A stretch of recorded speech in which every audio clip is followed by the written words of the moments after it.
ओम रामाय श्रीरामाय रामचंद्राय रामभद्राय वेदसे रघुनाथाय नादाय सीताय पतये नमः। मनोजं मारुतुल्यवेगं जितेन्द्रियं बुद्धिमता वरिष्ठं वातात्मजं वानरयोधमुख्यं श्रीरामदूतं शिरसा नमामि। श्रीमात्रे नमः। सीता लक्ष्मण समेत रामचंद्र परब्रह्मणे नमः। श्री वाल्मीकि परब्रह्मणे नमः। అందరికీ మా నమస్సుమాంజలి.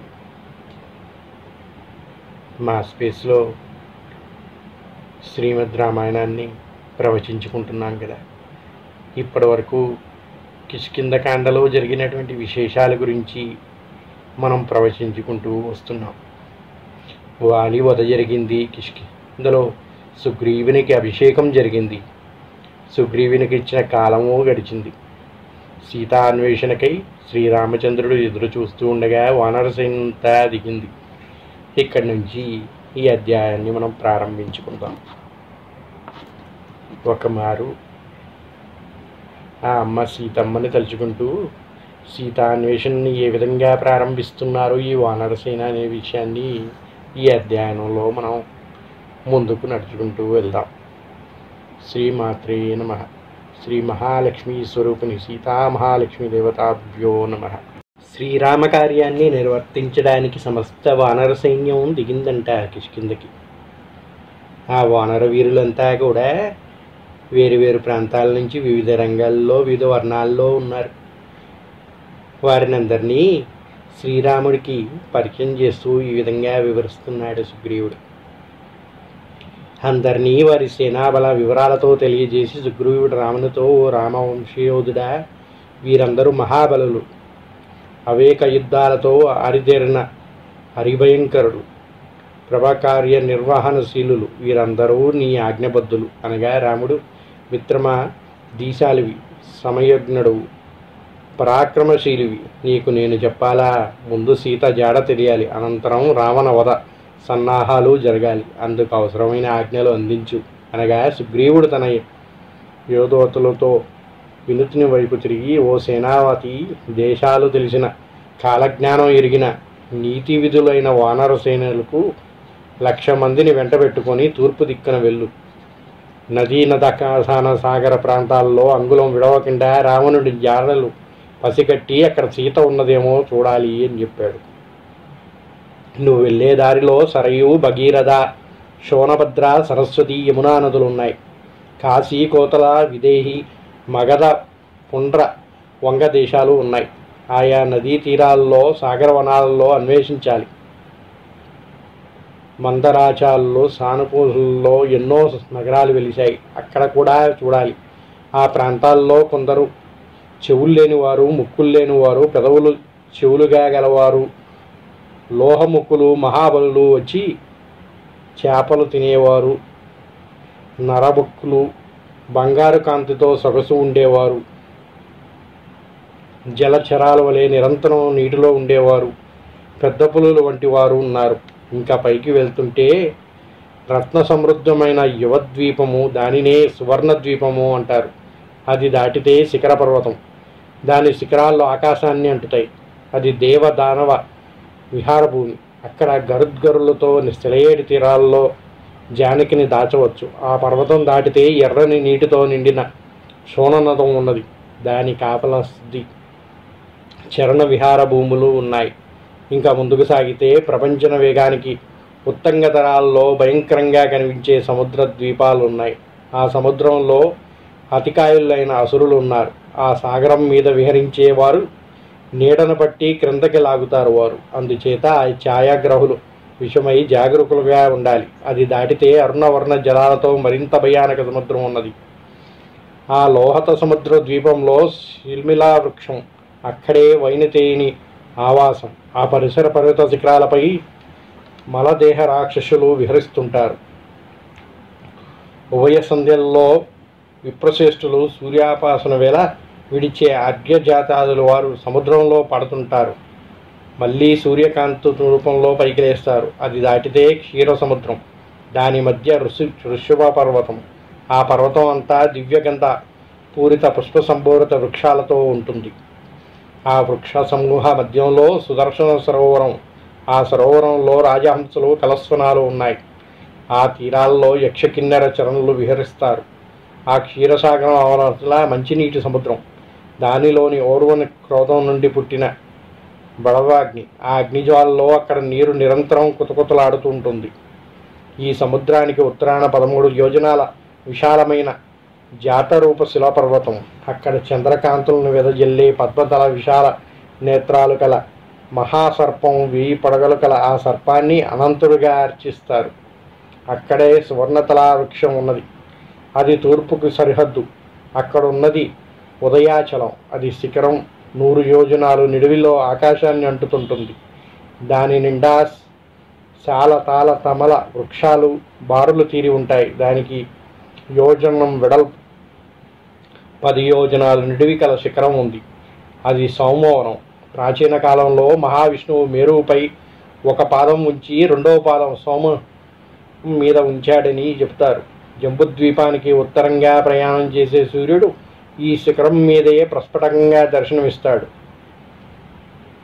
వాలక్యాలదు లెక్కలేని తపోదీక్షలో ఉంటారు. ఆ సమీపంలో సుదర్శన ద్వీపం. ప్రజాపతి సృష్టి చేసిన వాడు తూర్పు దిక్కుగానే మిగిలి లోకాల్లో భూమికి ద్వారం ఏర్పరిచాడు. అంతవరకు నేను ఎరుగుదును. ఆ వెళ్ళక మీరు పోలేరు. ఈ దూరమంతా తిరిగి ఒక్క వేళలో మీరు రావాలి. గడువు దాటితే మరణమే శరణం. వెళ్ళి రండి అని వారికి సెలవిచ్చి పంపించాడండి సుగ్రీవుడు. ఏమండి వానరసైనంటే చులకనగా చూస్తారు.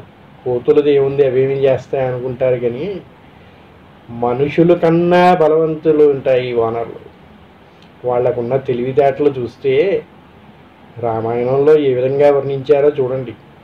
సుగ్రీవుడికి ప్రపంచం మొత్తం తెలుసు. ఆయనకి తెలివినదంటూ లేదు. అన్నీ ఉన్నదంతా కూడా ఆయన మొత్తం చెప్పేశాడు. ఇక దాని అవతల ఏముందో మీరు ఎతకలేరు అన్నాడంటే మనం చేరుకోగలిగింది మొత్తం కూడా ఆయన చూసేశాడు. అంటే ప్రతి విషయంలోనూ చిన్నవి పెద్దవి అని ఏమీ లేదండి. ఈ లోకంలో సమస్తం కూడా మనుషులమే తెలియగల వాళ్ళం మొత్తం మనకే తెలుసు అనుకుంటే చాలా తప్పు. ఎందుకంటే వానర యోధుల్లో కూడా ఎంతో బలశాలులు ఉన్నారు.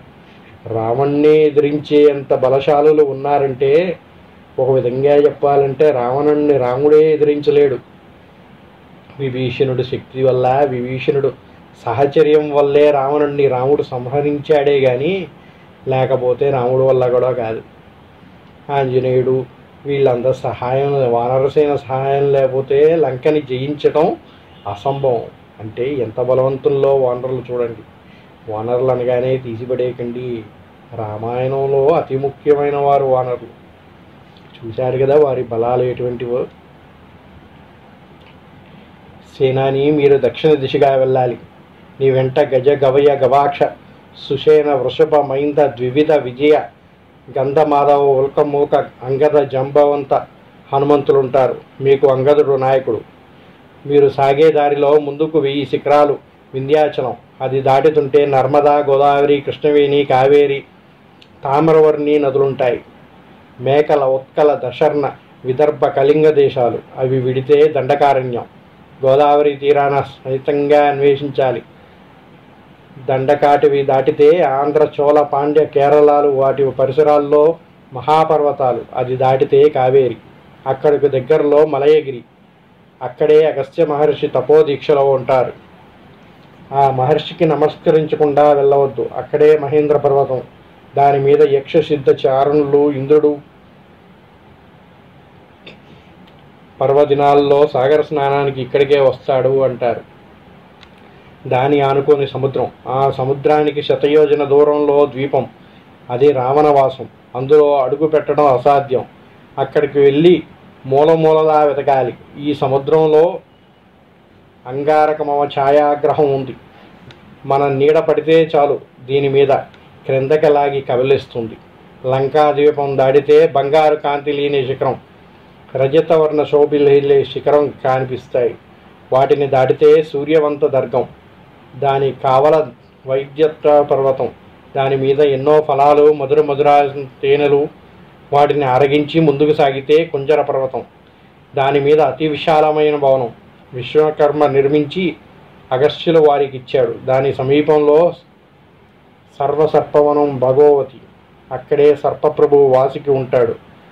భగవతికి బహుదూరంలో వృషభగిరి ఉంది. ఆ గిరి మీద 2 రంగుల మంచి గంధపు చెట్లున్నాయి. అక్కడే రక్తచందనవనం ఉంది. దానిలో అడుగు పెట్టకండి. అది గంధర్వ వీర రక్షిత ప్రాంతం. దానిలో భూభాగం అంతము అవుతుంది. అక్కడ నుండి పితృలోకాలు. 1 రోజుల గడువులో మీరు తిరిగి రావాలి. సీతను చూచిన వారు నాతో సమాన భోగాలు అనుభవించగలరు అని సుషేణుడి వైపు తిరిగాడు సుగ్రీవుడు. ఆర్య, మీరు అనుభవజ్ఞులు. మీ నాయకత్వంలో వారందరూ పశ్చిమ దిక్కుగా వెళ్ళాలి. ముందుగా మీకు సౌరాష్ట్రం తగులుతుంది. బాహిలిక, చంద్రచిత్రాది జనపదాలు సోర్పొన్నులతో దర్శనమిస్తాయి. దారి పొడవునా పశ్చిమ మాహిని నదాలు కనిపిస్తాయి. క్రమంగా సముద్ర తీరం చేరుతారు. తిమింగల, మకర, మహామత్స్యాది జలచరాలు ఉంటాయి.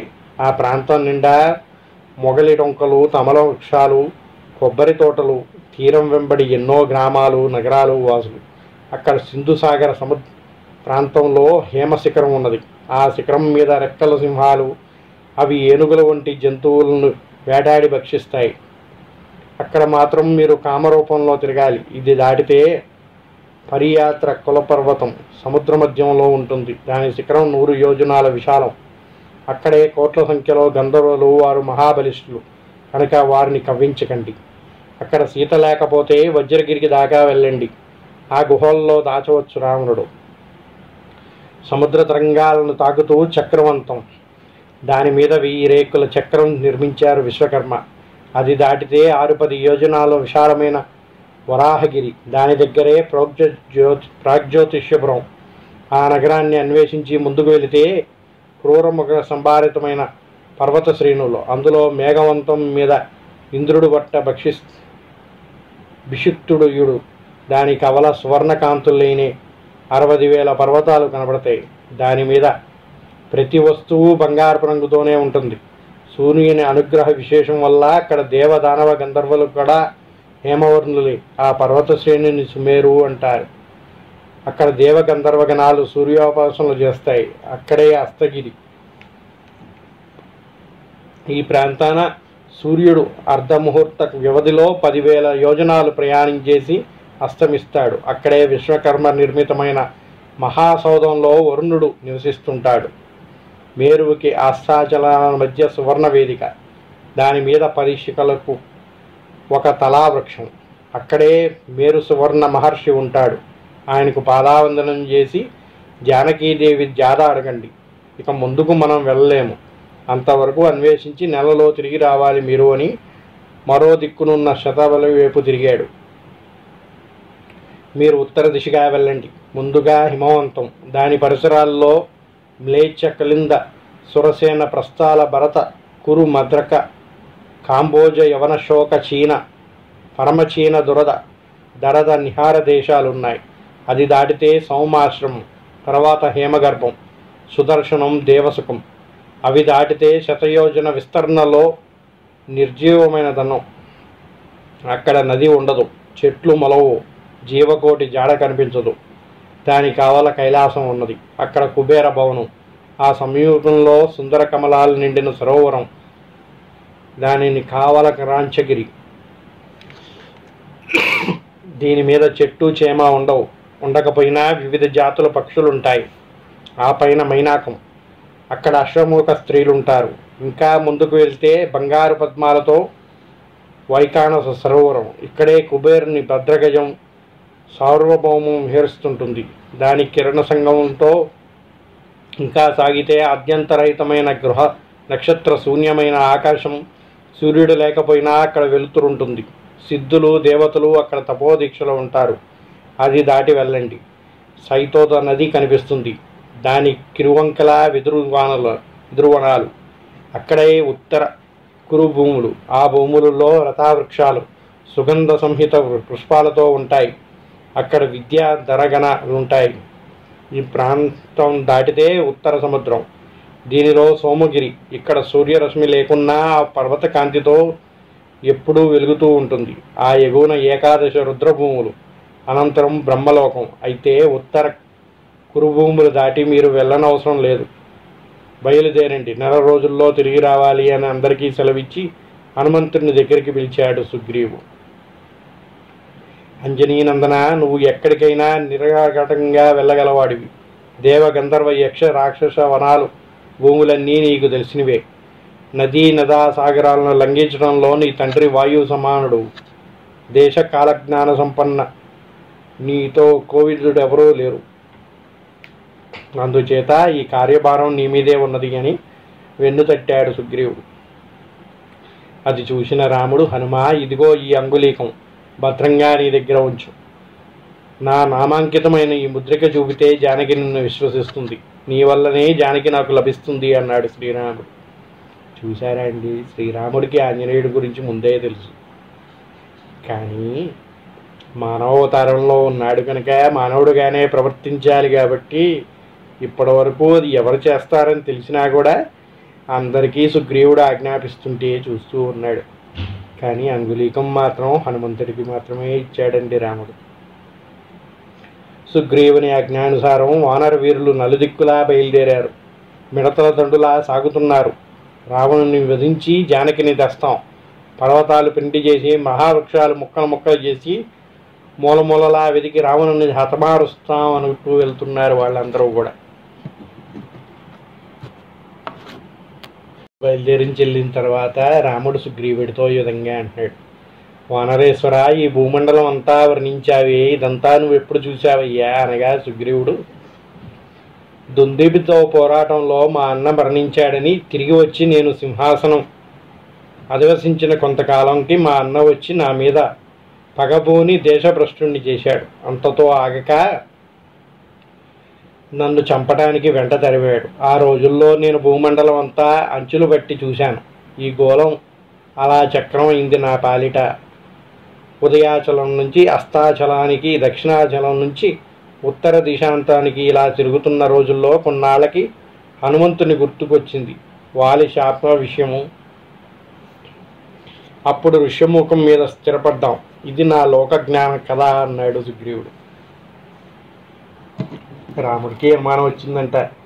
ఏమిటి సుగ్రీవుడు భూగోళం మొత్తం ఎక్కడే ఉందో అన్నీ చెప్పేస్తున్నాడు, ఈయన చూస్తే వానరుడు ఇవన్నీ ఎప్పుడు చూశాడా అనుకున్నాడు.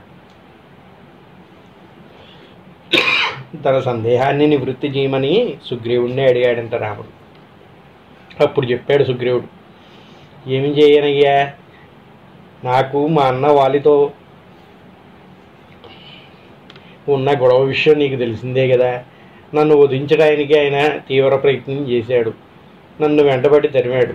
ఇక ఎక్కడ ఉన్నా ఆయన నన్ను పట్టుకుంటాడని భయంతో మొత్తం అన్ని ప్రాంతాలు తిరిగేశాను. ఆ సమయంలోనే ఇది మొత్తం చుట్టి వచ్చానయ్యా. ఆ తర్వాత గుర్తొచ్చింది వాలికి ఉన్న శాపం. ఇక్కడికి ఆయన రాలేడు అనే ఉద్దేశంతో ఋషిముఖం పైన హనుమంతుడు ఉన్నాడని తెలిసి ఇక్కడికి వచ్చి స్థిరపడ్డాను అని చెప్పాడంట. ఆ విధంగా రాముడి యొక్క సందేహాన్ని కూడా తీర్చేశాడు సుగ్రీవుడు. వెళ్ళి తిరిగేసరికి తూర్పు, పశ్చిమ, ఉత్తర దిశలు వెళ్ళిన వారందరూ తిరిగి వచ్చి ప్రభువు దక్షిణ దిశగా వెళ్ళిన మహాపరాక్రమవంతుడు హనుమంతుడే జానకీదేవిని చూసి వస్తాడు అన్నారు. అలా ఎతకడానికి వెళ్ళిన వానరులంతా కూడా నెల తిరిగేసరికి తిరిగి వచ్చేశారు. ఎవరికంట జానకీదేవి యొక్క జాడ తెలియలేదు. వాళ్ళందరూ కూడా ఒకే నమ్మకంపై ఉన్నారంట. ఉత్తర దిశకి వెళ్ళిన హనుమంతుడు మాత్రమే ఇది సాధించరాగలుడయ్యా. మేము వెళ్ళిన ఏ ప్రాంతంలో కూడా సీత జాడ కనిపించలేదు అని చెప్పారు. దక్షిణ దిశగా వెళ్ళిన అంగదులు ముందుగా వింధ్య పర్వత గుహల్లో, లోయల్లో, నదా ప్రాంతాల్లో వెతికి ఎక్కడ సీత జాడ కనిపించక ముందుకు సాగుతూ ప్రతికానవనం అన్వేషించి నిర్జీవ ప్రాంతం చేరారు. అది దాటి అనేక క్లేశాలు అనుభవిస్తూ దొరికిన ఆకు అలమో తిని అందిన నీరు తాగి వెళ్తున్నారు. కొంత దూరం వారికి దప్పికి తీర్చే నీరు కూడా దొరకలేదు. పక్షులు అలికిడి లేదు, మృగాల జడ లేదు, ఏరు లేదు, చెట్టు లేదు, చేమ లేదు. అలా వెళ్తుండగా సరోవరాలు, వాటి తీరాల్లో చెట్లు కనిపించాయి. నిండుగా పూసిన చెట్ల మీద ఒక్క తుమ్మిద కనిపించలేదు. అది కండు మహర్షి ఆశ్రమ ప్రాంతం. ఆయన కుమారుడు 16 ఏళ్లవాడు మరణించగా పుత్రశోకం భరించలేక ఆయన ఈ వనంలో ప్రాణకోటి ఉండదు అని శపించాడట. ఈ వనం కూడా దాటి పెడుతుంటే ఒక చోట పర్వతాకారంతో ఒక రాక్షసుడు ఎదురుపడ్డాడు. వాడే రావణుడు అని అంగదుడు ఒక పిడుగుద్దుతో వాని రొమ్ము బద్దలు కొట్టాడు. వాడి నెత్తురు కక్కుకుంటూ నేరకూలాడు. ముందుకు సాగి ఒక గుహలో చేరి అదంతా అన్వేషించి అక్కడ కూడా సీత జాడ తెలియక ఒకే చోట కూలబడ్డారు అందరూ. విపరీతమైన అలసటతో ఉన్నారు. అప్పుడే అంగదుడు, ఇంతవరకు మనం ఈ దిశలో ఉన్న కొండలు, అడవులు, లోయలు, నదీ తీరాలు, గుహాలు అన్నీ చూసాం. ఎక్కడి జానకి జాడ లేదు. రావణ్ ఛాయలు లేవు. వానరేశ్వరుడు మనకిచ్చిన గడువు పూర్తవుతున్నది. ఇక మనం నిద్రాహారాలమని అన్వేషించాలి. నిరుత్సాహంతో నిస్పృహతో కూర్చోవటం కంటే కార్యశీలులమై మనం అన్వేషణ కార్యం కొనసాగించాలి. ఉత్సాహవంతుడికి ఫలం సిద్ధిస్తుంది అన్నాడు. అనగా గంధమాధవుడు, నువ్వు చెప్పినట్లు మనం ఉత్సాహంతో ఈ వనం అన్వేషిద్దాం అన్నాడు. తిరిగి ప్రారంభమైంది అన్వేషణ. సీతా అన్వేషణలో చూసారా, ఒక్క హనుమంతుడే కాదండి, మొత్తం వానరసేన కూడా అన్వేషించింది. దిక్కున ఏ ప్రాంతాన్ని వదలకుండా మొత్తాన్ని జల్లెడ పెట్టారు. ఎంత తిరిగినా కూడా వాళ్ళు ఎవరికీ సీత జాడ దొరకలేదంట. తిరుగుతూ ఒక పర్వత శిఖరం ఎక్కి చూశారు. ప్రయోజనం లేకపోయింది. క్రిందకు దిగారు. దాహశాంతి కోసం సరోవరం కనిపిస్తుందేమోనని తిరుగుతుండగా వృక్షబిలం ఎదురైంది. ఆ గుహముఖం లతలతో వృక్షాలతో ఆచ్ఛాదితమై ఉంది. అందులో నుండి జలవక్షులు రావటం కనిపించింది. వాటి రెక్కల మీద కమల వరాగం గోచరించి ఆ గుహలో జలాశయం ఉండి ఉంటుందని బిలవదరం సమీపించి అడుగు పెట్టడానికి వీలులేని దశలో ఉన్న ఆ గుహ దగ్గర నిలిచిన సహచరులను చూశాడు హనుమంతుడు. మనం పూర్తిగా అలిసి ఉన్నాం. ముందు ఆకలి దప్పికలు తీర్చుకోవడం, దీనిలో ప్రవేశించక తప్పదు అనగా అందరూ అడుగులు వేశారు. అందులో సింహాలు, పెద్ద పులులు విశ్రాంతిగా నిద్రిస్తున్నాయి. కొంచెం ముందుకు వెళ్ళేసరికి పొడుచుకున్న కనిపించినటువంటి చీకటి ఒకరి చెయ్యి ఒకరు పుచ్చుకొని ముందుకు సాగారు. వాళ్ళంతా వెలిగేసరికి అల్లంత వెలుగురేఖ దాని సాయంతో వెళ్ళగా విశాలమైన మైదాన ప్రదేశం. తెల్లని వెలుగు, బంగారు కాంతుల కొమ్మలతో, ఆకులతో, లతలతో, చెట్లతో స్వచ్ఛ జల సరోవరం. కాంచన వర్ణంతో కమలాలు. సరోవర తీరంలో రత్న వైడూర్యాలు పొదిగిన గోడలు, మేడలు, చందనాగర ధూపవాసనలు. అంతా చూస్తూ మనిషి జోడ కోసం వెతుకుతుంటే కృష్ణాజినాంబరాలతో వృద్ధ తపస్విని సూర్య తేజంతో సాక్షాత్కరించింది. సహచరులతో హనుమంతుడు ఆమెను సమీపించి వినయంగా అంజలి ఘటించి, అమ్మా, మీరెవరు? ఈ పొలంలో ఎలా ఉంటున్నారు? దీని కథ ఏమిటి చెప్పండి అని అడిగాడంట. ఏ వస్తువు చూచినా బంగారు కాంతులు జింబుతూ కనిపిస్తున్నాయి. ఇది ఎవరి తప ప్రభావం వల్ల నిర్జితమైనది అని ప్రశ్నించగా, నాయన, మయుడనే దానవ వృషభుని పేరు విని ఉంటావు. ఆయన విశ్వకర్మ ఎన్నో సంవత్సరాలు తపస్సు చేసి వరప్రభావంతో దీన్ని నిర్మించాడు. హేమ అనే అప్సరస్సు మీద ఆయన మనసు పడ్డాడు. ఆమెతో సుఖభోగాలు అనుభవించే రోజుల్లో దేవేంద్రుడు కుషితుడై వజ్రాయుధంతో వాణ్ణి వధించాడు. అయితే ఈ మహాభోగాలన్నీ బ్రహ్మ అనుగ్రహం వల్ల హేమకు లభించాయి. నేను మేరు సువర్ణ మహర్షి పుత్రికను. నా పేరు స్వయంప్రభ. హేమ నా ప్రాణసఖి. నిత్య గానకళా కోవిదులైన హేమ అప్పుడప్పుడు విలాస విహారాలకు వెదురుతుంటుంది. నేను ఈ వన భవన సరోవర రక్షణలో ఉంటాను అని చెప్పింది. ఇందుకు మీరెవరు బాబు అని అడిగింది. ఈ దుర్గమారణ్యంలో ఈ బిలంలోకి ఎలా వచ్చారు? మీరు బాగా అలసినట్లున్నారు. ముందుగా ఈ ఫలాలు భుజించండి, స్వాద జలాలు ఆస్వాదించండి అని చెప్పి ఇచ్చింది ఆమె. ఆమె జరిపిన అతిథి సత్కారాలతో వారందరూ తృప్తి చెంది కొంత విశ్రాంతి తీసుకున్నాక హనుమంతుడు, తల్లి, దశరథ రాజనందనుడైన రాముడు పితృవాక్కాలనకై తమ్మునితో భార్యను జానకితో దండకారణ్యానికి రాగా అక్కడ రావణుడు జానకిని అపహరించాడు. ఆమెను అన్వేషిస్తూ వారు మా ప్రభు అయిన సుగ్రీవునితో స్నేహం చేసుకున్నారు. మా చక్రవర్తి ఆజ్ఞానుసారం మేము సీతాన్వేషణ చేస్తూ ఇలా వచ్చాం. ఆయన పెట్టిన గడువు దాటుతుంది. మేము బిలం నుండి బయటపడే దారి చెప్పమ్మా.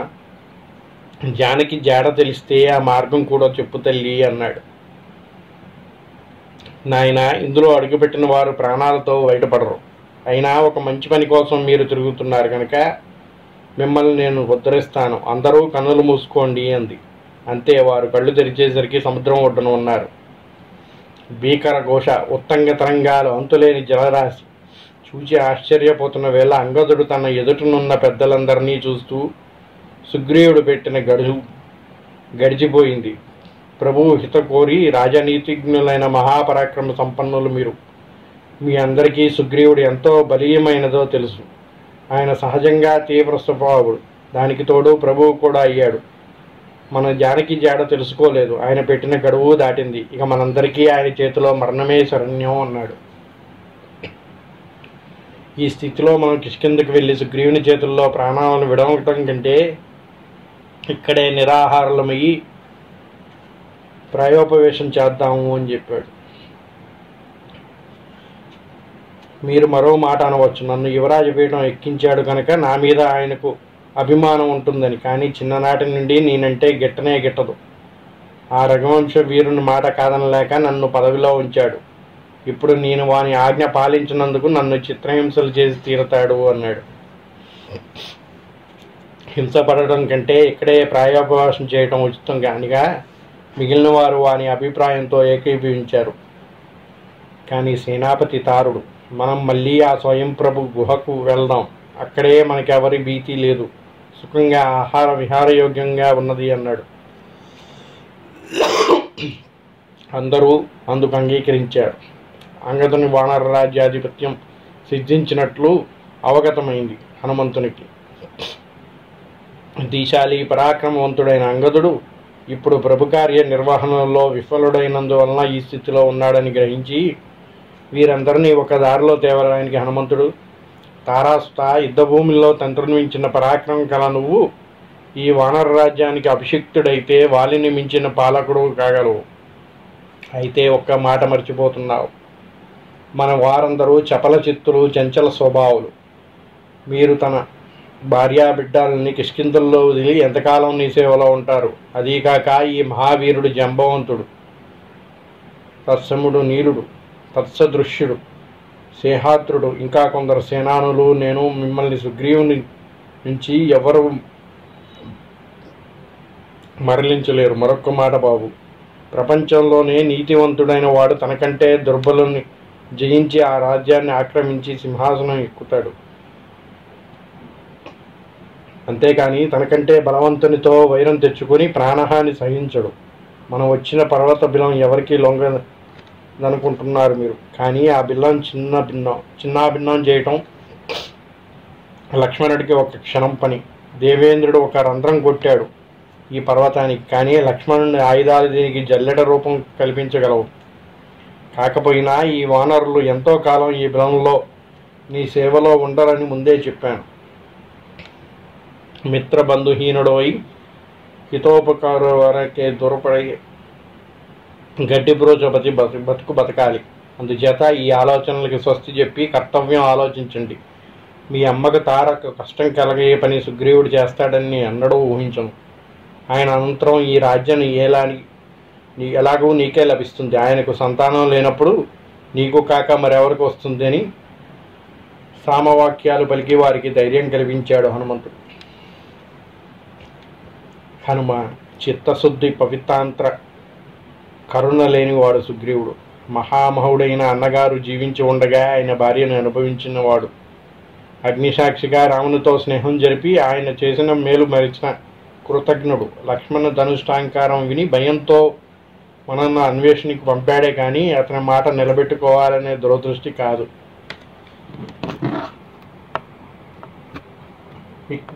ఇప్పుడు నా మనసులో ఊహ బయటపడింది. అది ఆయన చెప్పిన నన్ను ప్రాణాలతో వదులుతాడా?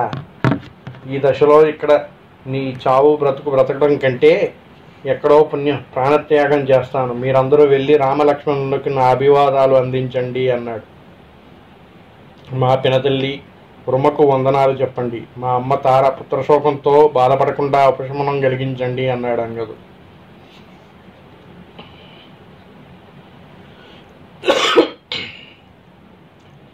ఇదంతా చూస్తున్న వానరులందరూ కన్నీరు విడుస్తూ తమ యువరాజుతో ప్రాణత్యాగానికి సన్నద్ధులయ్యారు. వారందరినీ రాముని వనగమన కథ చెప్పుకుంటుండగా రుద్రాజు సంపాతి అక్కడికి కొండ గుహ నుండి వెలుకు వచ్చి వీరందరినీ చూసి వారి ప్రాయోపవేళ ప్రసంగం విని, ఈ ప్రాణమైనా తన పూర్వకర్మ ఫలం అనుభవించక తప్పదు. ఇంతకాలానికి నాకు నిశ్చింతగా అప్రయత్నంగా ఆహారం లభించింది. వీరందరినీ కొంతకాలం భుజించవచ్చు అంటుండగా విన్నాడు అంగదుడు. హనుమ, చూశావా మన పాలిటి యముడు. అటు రామకార్యం నిర్వహించలేని విపత్తులో ఉన్న మనకు ఈ ఘోర విపత్తు సన్నద్ధమైంది. సీతని రావణు నుండి రక్షించడానికి జటాయువు ప్రాణాలు కోల్పోయాడని విన్నాం. పశువులు పక్షులు రామకార్యం కోసం అసూలు వీడుతున్నాయి. రాముని స్నేహపూరిత కరుణ హృదయం ఇందరిని ఆయనకు సహాయభూతులుగా చేస్తున్నది. ప్రాణాలు అరచేతిలో పెట్టుకొని ఈ క్షణం వరకు మనం సీతాన్వేషణ చేశాం.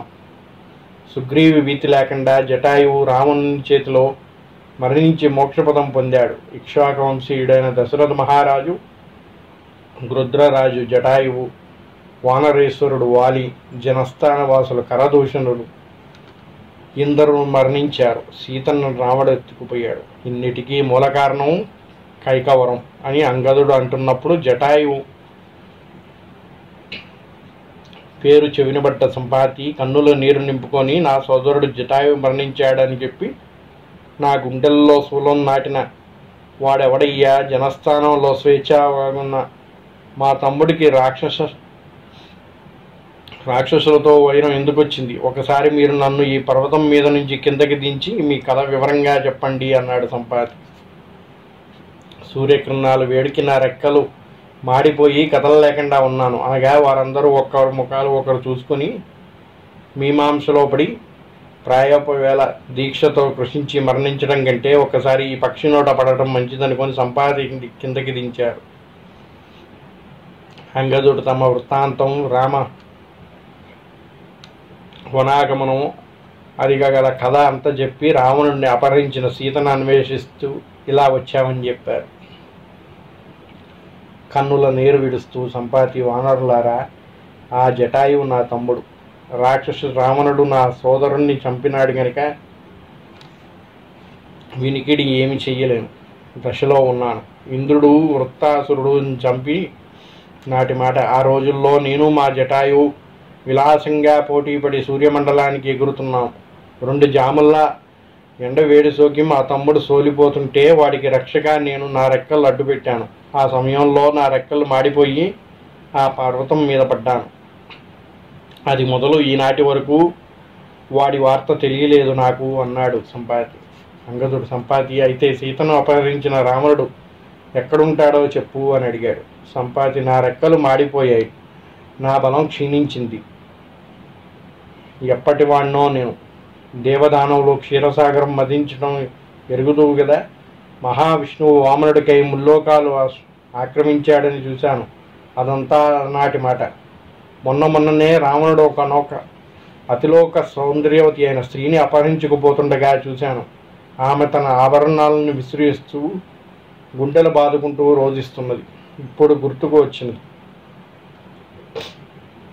ఆమె రామ రామ అని ఆక్రోశిస్తున్నది. అంతే, ఆవిడ సీత కావచ్చు అన్నాడు సంపాతి. ఆ రాముడున్నాడే రావణుడు, వాడు విశ్రముని కుమారుడు, వైశ్రవణుని సోదరుడు. ఆ కనిపించే సముద్రంలో 100 యోజనాల అవతల విశ్వకర్మ నిర్మించిన మహానగరం ఉన్నది. అదే లంకా ద్వీపం. ఆ నగరం చుట్టూ విశాల ప్రాకారం, అందులో ఉన్నది సీత. నేను పక్షిని గనక అంత దూరం చూడగలిగాను.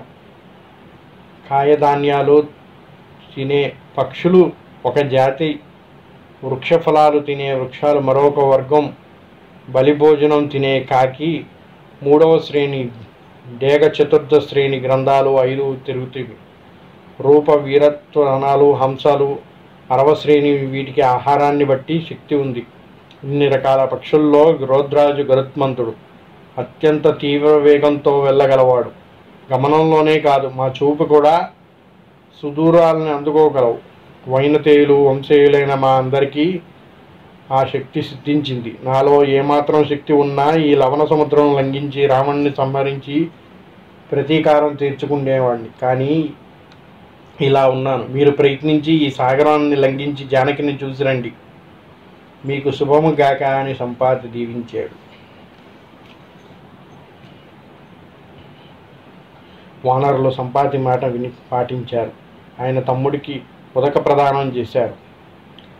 ఇక్కడతోటి ఈ అధ్యాయానికి సమాప్తం తెలిపి మరో అధ్యాయంలో మళ్ళీ కలుసుకుందాం. స్వస్తి. సర్వే జనా సుఖినో భవంతు.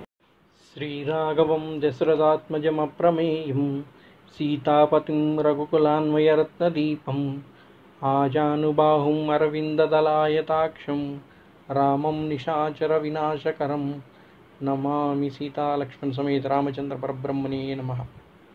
రామో విగ్రహవాన్ ధర్మ అంటారు. అంటే రాముణ్ణి మించిన విక్రమవంతుడు కానీ ధర్మవంతుడు కానీ ఈ జగత్తులోనే ఎక్కడా లేడంటారు.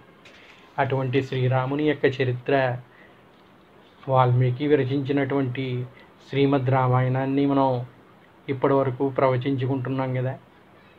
ఇందులో మనందరికీ కూడా ఎన్నో ధర్మ సందేహాలు. ఇది ఈ విధంగానే ఎందుకు జరిగింది, దీనికి ఏ వాన్మయం ఉంది, ఈ విధంగా ఎందుకు జరగాలి, ఇలా ఎందుకు జరిగి ఉండకూడదు అనే సందేహాలు ఎన్నో ఉంటాయి. మా చేతనైనంత వరకు మీ యొక్క ధర్మ సందేహాలు ఈ రామాయణంలో ఏమేమైతే ఉన్నాయో మాకు తెలియపరిస్తే వాటిని విశదీకరించే ప్రయత్నం చేయాలని చెప్పేసి ఒక సంకల్పంతో ధర్మ సందేహాలు అనే ఒక కార్యక్రమాన్ని మొదలుపెట్టదలుచుకున్నాం. ఇప్పటి వరకు మనం రామాయణంలో బాలకాండ నుంచి మొదలుకొని అరణ్యకాండ వరకు మన ప్రవచన కార్యక్రమం అనేది నిర్విరామంగా నిర్వహించుకున్నాం. ఇంకా ముందు కిష్కింధకాండ, యుద్ధకాండ కూడా ఉన్నాయి. దీనిలో మీకు ఎటువంటి సందేహాలు ఉన్నా కూడా maspspace1@gmail.com కానీ లేదా మా యొక్క యూట్యూబ్ ఛానల్లో కామెంట్స్ రూపంలో కానీ మీ సందేహాలని మాకు పంపించినట్టయితే మా చేతనైనంత వరకు వాటికి సవివరణ ఇవ్వడానికి ప్రయత్నిస్తాం. మాకు తెలియని వాటిని తెలుసుకొని మీకు తెలియజేసే ప్రయత్నం చేస్తాం. దీనివల్ల జ్ఞానం అనేది ఎవరి సొంతం కాదు, అది మీ దగ్గర నుంచి మేము నేర్చుకున్నా, మా దగ్గర నుంచి మీరు తెలుసుకున్నా, గురువుల నుంచి మనం తెలుసుకున్నా అందరికీ ఉపయోగపడేదే కనుక ఈ ధర్మ సందేహాల ద్వారా మనందరికీ కూడా చక్కటి జ్ఞానం పొందగలిగే అవకాశం లభిస్తుందని ఈ సత్సంకల్పానికి మీరందరూ కూడా పాటుపడాలని కోరుకుంటూ ఈ ధర్మ సందేహాల ప్రోగ్రాంని ప్రారంభించడానికి ప్రయత్నం చేస్తాం. రామాయణం కార్యక్రమం మనకి జవాబులు చెప్పడానికి ప్రయత్నిస్తాం. మర్చిపోకండి, ఇప్పటి వరకు మన రామాయణ కార్యక్రమాన్ని ఫాలో అవుతున్న వాళ్ళందరూ కూడా ఈ యొక్క ధర్మ సందేహాల్లో మీ ప్రశ్నల్ని పంపించినట్టయితే వాటికి సవివరణ ఇవ్వడానికి ప్రయత్నం చేస్తాం. శ్రీరామాయ నమః.